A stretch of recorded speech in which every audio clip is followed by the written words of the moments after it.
Hello बच्चा party. आज आप लोगों का एक नया लेक्चर स्टार्ट हो रहा है मानव नेत्र तथा रंग बिरंगा संसार का। और ये आज आप लोगों का लास्ट लेक्चर है। मतलब आज ये आप लोगों का चैप्टर कंप्लीट हो जाएगा with numerical and theory.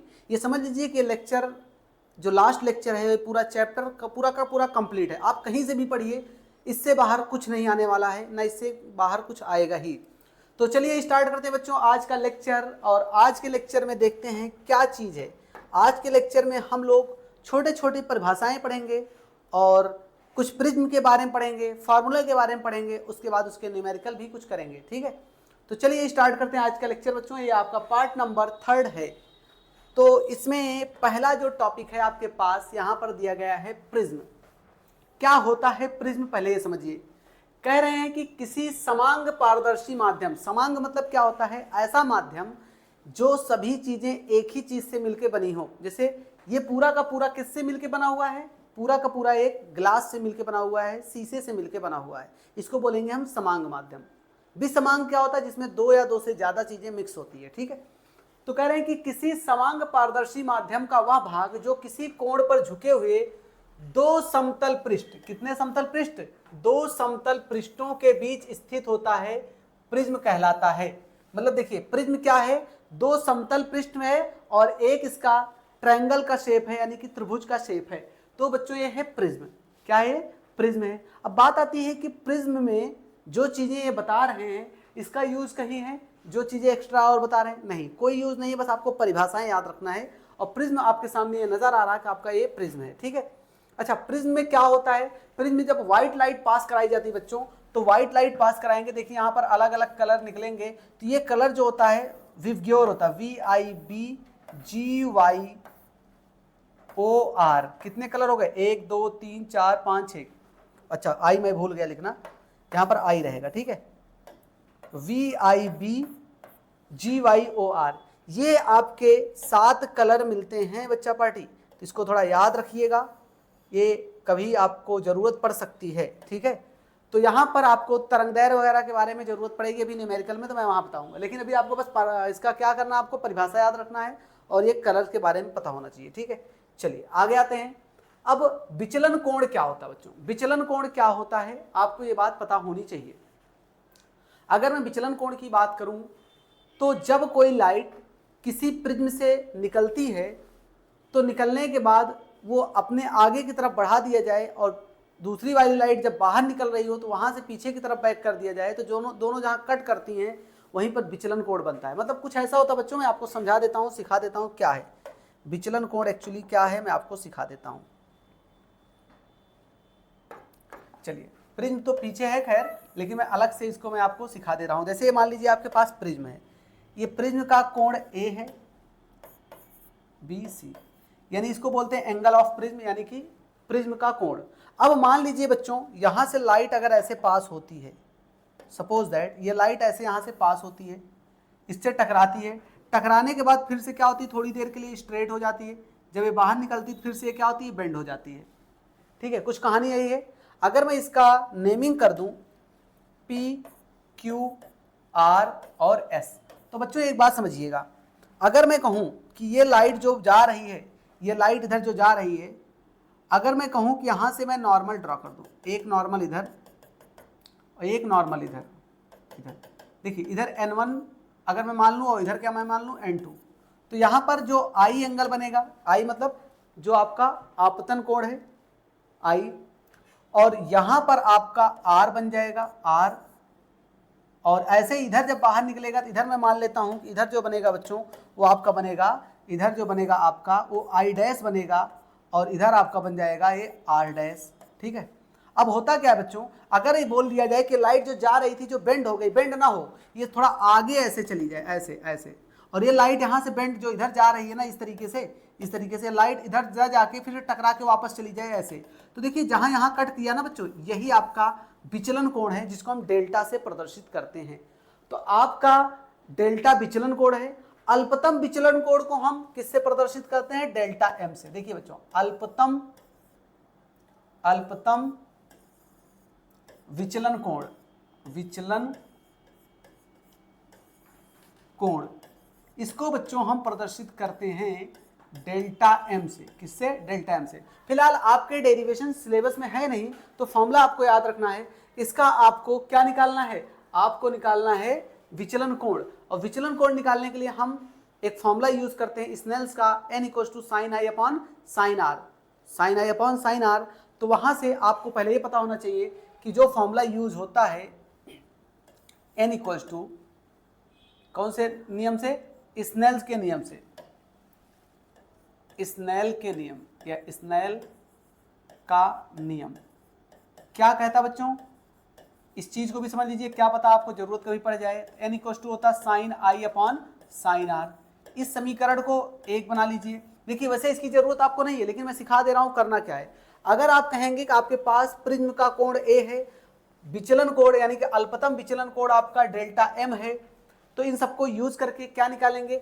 I की वैल्यू निकालेंगे बच्चों, तो होता है a plus delta m by 2, और r की वैल्यू जो होती है ये होती है a बाई 2। अब बात ये आती है कि ये दोनों की भी जरूरत पड़ती है कभी कभी निकालने के लिए, तो इसको भी याद रखिएगा।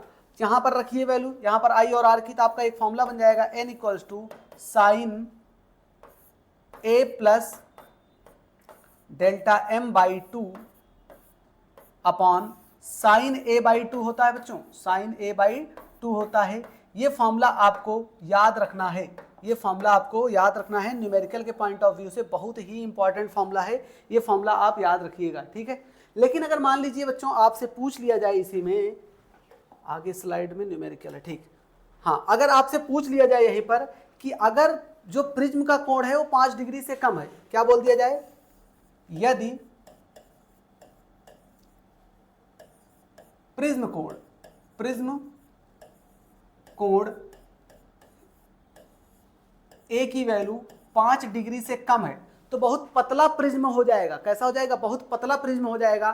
तो इसके लिए फॉर्मूला बन जाता है अल्पतम विचलन कोण, जो निकल के आएगा अल्पतम विचलन कोण,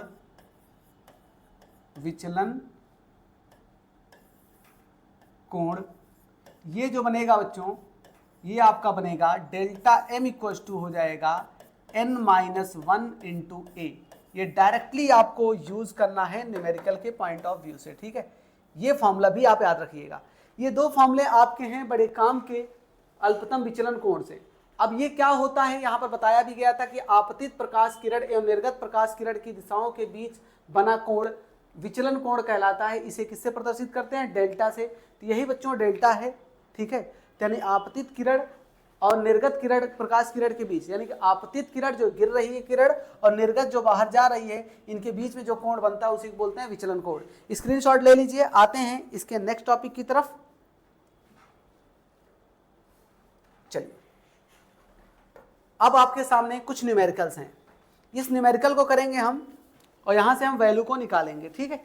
चलिए, कह रहे हैं कि एक प्रिज्म का कोण 60 डिग्री है। ये प्रिज्म का कोण है बच्चों, यानी कि ए की वैल्यू 60 डिग्री है, ठीक है।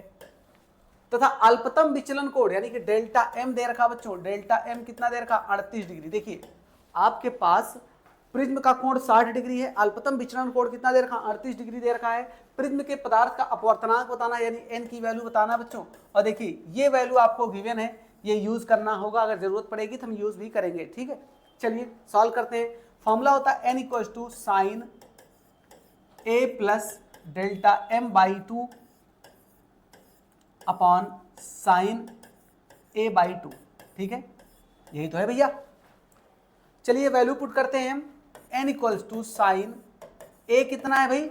ए आपके पास 60 है, डेल्टा एम आपके पास 38 है, तो 60 plus 38 divide by 2 upon sine A की वैल्यू आपके पास है 60 डिवाइड बाई 2। चलिए भाई, एन इक्वल्स टू साइन, अब बताइए 60 30 90 98, 98 का आधा हो जाएगा 49, साइन 49 हो जाएगा बच्चों, अपॉन साइन 60 का आधा कितना हो जाएगा? 30 हो जाएगा। अब बताइए, आपको पता होना चाहिए कि साइन 49 की वैल्यू दे रखा 0.75 और साइन 30 की वैल्यू होती है 1/2। ये पलट के इससे मल्टीप्लाई हो जाएगा बच्चों, तो हो जाएगा 75 का डबल 150 यानी कि 1.5। आपका जो रिफ्रैक्टिव इंडेक्स यानी कि अपवर्तनांक आएगा पदार्थ का, वो कितना आएगा? 1.5 आएगा। चलिए इसका भी स्क्रीनशॉट ले लीजिए। आते हैं नेक्स्ट क्वेश्चन की तरफ। चलिए नेक्स्ट क्वेश्चन बच्चों, देखिए इससे रिलेटेड क्वेश्चन आपको प्रैक्टिस करना पड़ेगा। अगर थोड़ा बहुत प्रैक्टिस कर लेंगे तो दिक्कतें नहीं आएंगी, लेकिन अगर आप प्रैक्टिस नहीं करके जा रहे हैं तो दिक्कतें वहां पर आ सकती हैं, तो इसलिए प्रैक्टिस करके जरूर जाएं।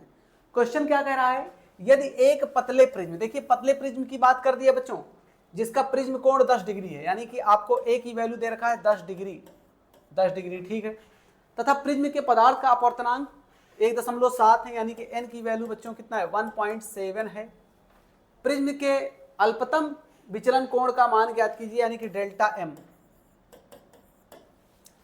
अब बताइए, अब अगर ये चीज दे रखा था आपको तुरंत पता होना चाहिए कि डेल्टा एम का फॉर्मूला होता है n-1 इंटू ए होता है, अभी मैंने बताया था बच्चों। तो delta M equal to N की वैल्यू है 1.7 -1 इंटू ए कितना है बच्चों 10। तो डेल्टा एम इक्वल टू 1.7 में से 1 जाएगा तो 0.7 इंटू 10 कर लीजिए, तो डेल्टा एम बच्चों आपका आ जाएगा 7 डिग्री, यानी कि आपका अल्पतम विचलन कोण जो आया वो कितना आया 7 डिग्री आ गया बच्चों।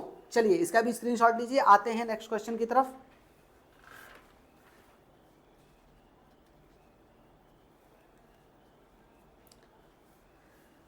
चलिए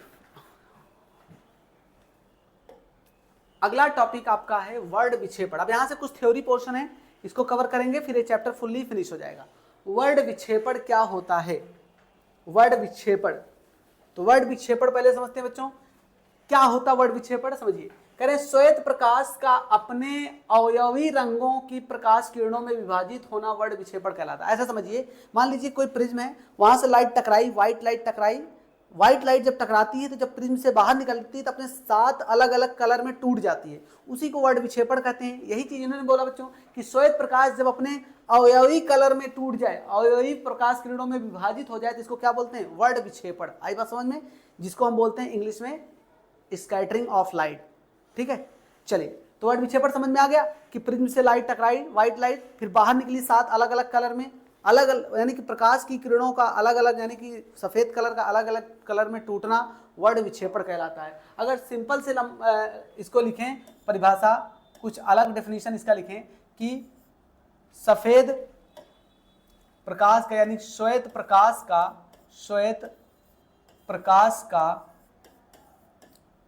का प्रिज्म से निकलने के बाद, प्रिज्म से निकलने के बाद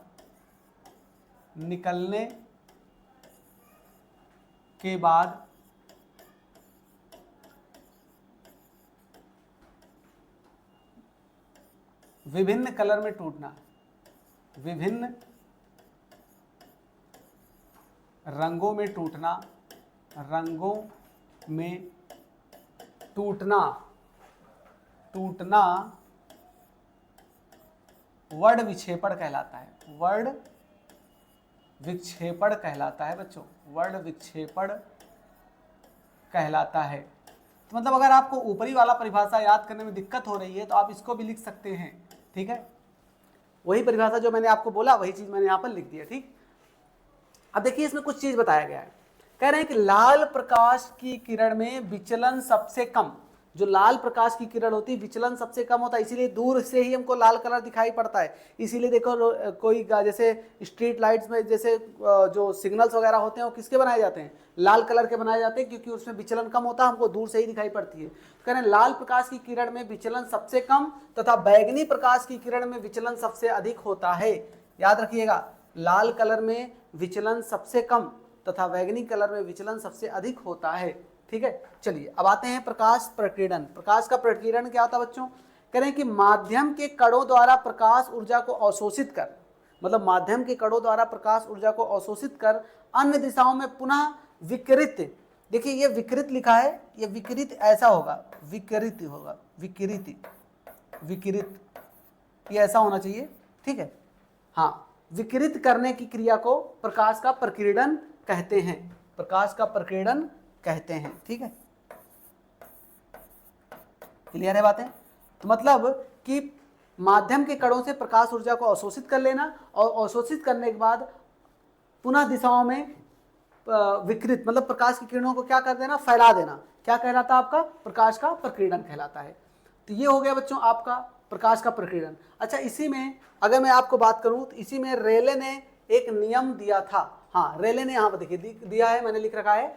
रेले का नियम क्या कहता है कि इस नियम के अनुसार किसी कण द्वारा प्रकीर्णित प्रकाश की तीव्रता, तीव्रता मतलब क्या होता है बच्चों, तीव्रता मतलब होता है आई, तीव्रता को हम आई से प्रदर्शित करते हैं, तथा उसकी तरंग दैर्घ्य को हम लैम्डा से प्रदर्शित करते हैं। लैम्डा यानी कि तरंग दैर्घ्य की चतुर्घात के व्युत्क्रमानुपाती होता है। मतलब इन्होंने बताया कि जो आई है यानी जो तीव्रता है वो व्युत्क्रमानुपाती होगा लैम्डा की पावर 4 का। ये फॉर्मूला आप याद रख सकते हैं, न्यूमेरिकल में काम आ सकता है। अच्छा, मान लीजिए आपसे कभी आ जाए न्यूमेरिकल तो कुछ ऐसा बोल दे कि कोई दो प्रकाश किरणें हैं जिनकी तीव्रताएं समथिंग समथिंग है, मतलब कि दो अलग अलग दे दी है। मान लो I1 I2 है, I1 और I2 है, और उनकी जो वेवलेंथ है, एक का वेवलेंथ दिया गया हो दूसरे का वेवलेंथ ना दिया गया हो, तो देखिए यहाँ पर इनवर्स रिलेशन है, तो आप इसको लिखेंगे I1 upon I2 equal to lambda 2 upon lambda 1 की पावर कितना बच्चों, 4। उल्टा हो जाएगा फॉर्मूला, ठीक है, जो यहाँ पर लिखा गया फॉर्मूला कुछ ऐसा बनेगा। ये आपके न्यूमेरिकल के पॉइंट ऑफ व्यू से काफी इंपॉर्टेंट हो सकता है, इसको याद रखिएगा, ठीक है। अच्छा, टिंडल प्रभाव क्या होता है, लास्ट टॉपिक है इस चैप्टर का, टिंडल प्रभाव क्या होता है बच्चों, कह रहे हैं जब प्रकाश किरण पुंज ऐसे माध्यम से होकर गुजरता है, कैसे माध्यम से होकर गुजरता है, तो इन सूक्ष्म कणों से टकराकर प्रकाश विभिन्न दिशाओं में विकृत हो जाता है। इन कोलाइडी कणों द्वारा प्रकाश के प्रकीर्णन की घटना को टिंडल प्रभाव कहते हैं। सिंपल सी बात देखो, वही चीज है, विकृत होना, प्रकाश का विकृत होना। इन्होंने कहा कि जब प्रकाश किरण पुंज ऐसे माध्यम से होकर गुजरता है तो इन कणों से होकर प्रकाश, इन कणों से टकराकर प्रकाश विभिन्न दिशाओं में फैल जाता है। विकृत होने का मतलब होता है फैल जाता है, और उस इन कोलाइडी कणों द्वारा, यहां पर कणों रहेगा, कणों द्वारा, कोलाइडी कणों द्वारा प्रकाश के प्रकीर्णन की घटना को बोलते हैं हम क्या, टिंडल प्रभाव। तो ये परिभाषा आप याद रख सकते हैं बच्चों। तो आपका चैप्टर आज यहाँ पर कंप्लीट होता है पूरा का पूरा। ये चैप्टर आपका पूरा का पूरा फिनिश हो गया बच्चों, मानव नेत्र तथा रंग बिरंगा संसार। इसमें हमने न्यूमेरिकल भी काम भर का करा दिया है। अब आपको एक नए चैप्टर के साथ मुलाकात होगी, तब तक आप इसको पढ़ते रहिए। मिलते हैं अगले लेक्चर में।